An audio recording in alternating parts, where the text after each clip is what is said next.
kereta nih paling banyak. Bintang besar silakan ke depan sama Bu Maria. Kita kenalan dulu nih, ada Kak.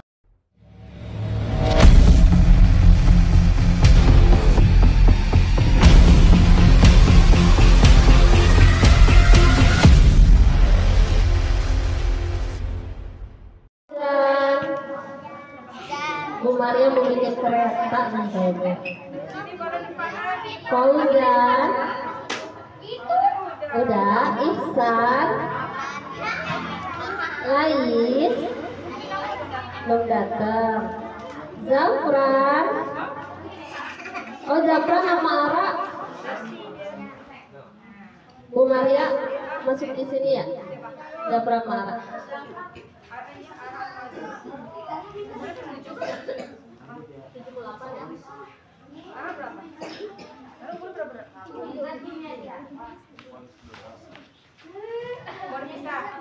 Rizky, Bapak nanti volunteernya bisa bantu ke yang banyak ya.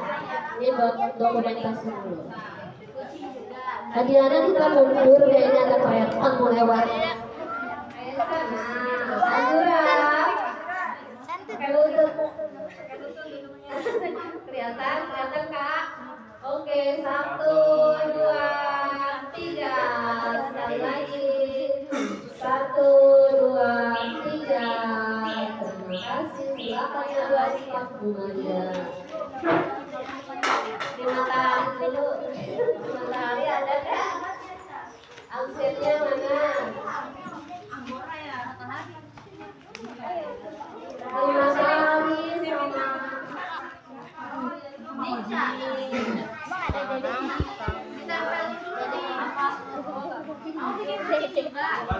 Yang ada badannya di sini. Oke.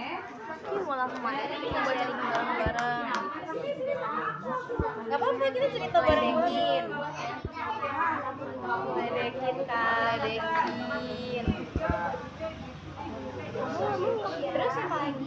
Ada lagi? Ada permainan di sekolah gimana di sekolah? Jadi rata-rata orang yang pernah bully itu biasanya orang yang lemah gitu. Karena mungkin mereka ngerasa, oh aku lebih kuat dari dia, jadi aku merasa punya power dan akhirnya dia melakukan bully. Biasanya orang-orang yang lemah itu kalau misalkan dibully itu contohnya kayak disuruh-suruh. Antara suruh dan minta tolong itu beda ya. Karena kalau misalkan disuruh itu memaksa. Tapi kalau misalkan kita minta tolong secara baik-baik, contohnya kayak aku boleh nggak minta tolong ambilin barang sesuatu di sana gitu kan. Tapi beda dong intonasinya sama kalau beli barang dong gitu, beda kan. Nah coba dari kalian ada nggak yang pernah dibikin sama orang? Ada nggak yang disuruh paksa gitu sama teman kalian, contohnya kamu pernah? Nah terus itu pasti akan dilakukan berulang-ulang kalau kamunya nurut. Nah nanti kamu itu akan dianggap sebagai pihak yang lemah. Sebenarnya sih kalau misalkan untuk sekali ya, nggak apa ya. Tapi kalau misalkan lama-lama dia merasa, nah itu kita harus segera melapor. Karena kitanya udah mulai merasa nggak nyaman nih sama perlakuan si seseorang itu. Nah itu udah termasuk tidak kemudian namanya. Paham? Ya bagus ya. Jadi terhadap pihak yang lemah dengan tujuan membuat rasa takut dan tidak nyaman. Yang bilang kalau kita udah mulai merasa nggak nyaman, itu termasuk ke dalam pembulian. Jadi kita takut sama dia dan kita akan nurut terus sama dia. Itu berarti tindakan negatif ya. Terus pembulian itu terbagi beberapa macam loh, nggak cuma fisik doang. Kalau fisik kan kita udah kelihatan banget ya, contohnya dipukul, terus didorong, atau kita lagi jalan tiba-tiba diselengkat, itu atau namanya menjegal, terus main, ikut ngediemin, ikut dijauhin, ya itu nggak boleh ya. Terus jika pembuli nggak berhenti juga dan dia melakukan secara berulang lagi, maka kita harus segera lapor. Betul banget. Coba ada nggak sih yang pernah dibully gitu kan? Coba cerita. Bully itu nggak cuma tentang fisik ya teman-teman, nggak cuma tentang fisik. Dan kalau misalkan ada nggak sih jadi temennya nih yang bercanda kayak, ih kamu jelek banget, terus nanti temen yang lain ngikutin, itu dampaknya ke kalian ada yang pernah ngerasain nggak? bercandain. Temennya baik-baik ya. Bagus ya kalau kita punya teman yang baik-baik, yang membawa kita ke jalan yang positif. Jadinya kita rajin belajar, punya percaya diri, dan kita memang harus pilih-pilih ya dalam berteman. Karakteristiknya masing-masing. Selama dia tidak menyakiti hati, menyakiti fisik kita, itu masih nggak masalah ya. Karena mungkin memang dari suku, dari wilayah itu sangat berpengaruh loh teman-teman gitu. Terus juga misalnya dari cara kita bersosialisasi di lingkungan, ada teman yang suka main, ada yang nggak suka main, ada yang senangnya di rumah, ada yang senangnya belajar, kayak gitu nggak apa-apa ya. Kalau misalnya temennya ada yang lebih suka di rumah, terus diajak main tapi nggak mau, jangan bilang lo mah nggak asik, lo nggak seru, itu nggak boleh ya. Kita harus tahu dulu dia kenapa sih nggak mau main. Ada yang hafal nyanyiannya?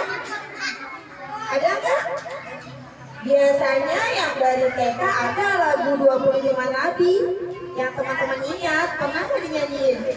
Yang Adam, Idris, Nuh, Saleh, Ibrahim, Lut, Ismail, Ishak, Yakub, Yusuf, Su'aib, Musa, Harun, Zulkifli, Daud, Sulaiman, Ilyas, Ilyasa, Yunus, Zakaria, Yahya, Isa, wal akhirul. Ada apa yang sedang apa ini? Ada apa lagi? Iya, pasti ada yang sedang. Itu tahu apa? Kita ulang ya biar semakin ingat ya. Tepuk buku dulu ya. Tepuk buku. Buka. Baca. Setelah Nabi Nuh berdoa, Nabi Nuh mengajak kaumnya yang Islam membuat sebuah kapal besar.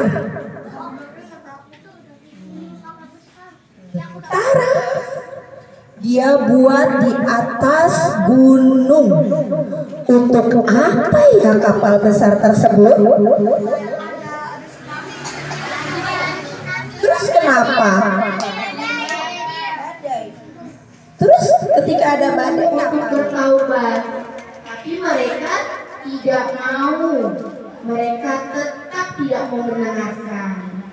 Apa daya, akhirnya mereka pun tenggelam, ayahnya beserta umat Islam selamat.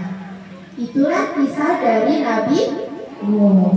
Jadi di sini ya, kita kan tetap selain umatnya Nabi Muhammad juga umatnya Nabi Nuh ya. Kita diperintahkan untuk menjalankan apa yang 5 waktu ya? Sholat. Kenapa sih kita harus sholat? Biar dapat pahala. Selain itu, ada yang tahu? Betul, biar bisa mendoakan orang. Belajar tidak hanya di sekolah, bisa juga di tempat seperti ini dengan orang lain. Atau di mana? Iya, dengan gemar membaca buku. Ya.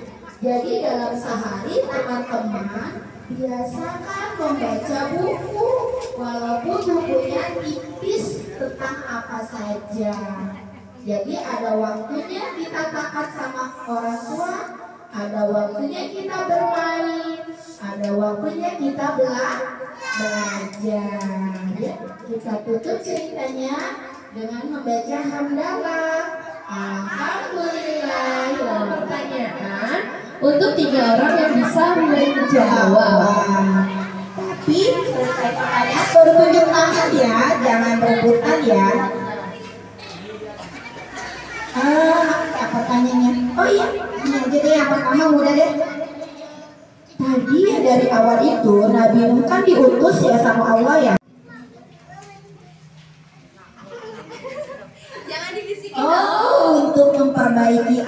taunya.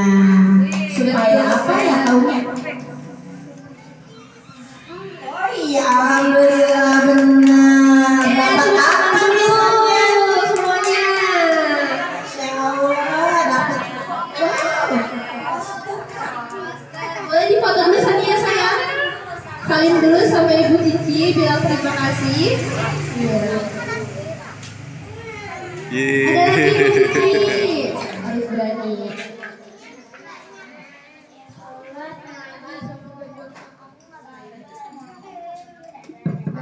Baik. Oke, terima kasih. Iya, salim dulu sama Ibu Cici, bilang terima kasih. Foto dulu dong. Foto dulu dong. Ayo. Ayo. Malu ini.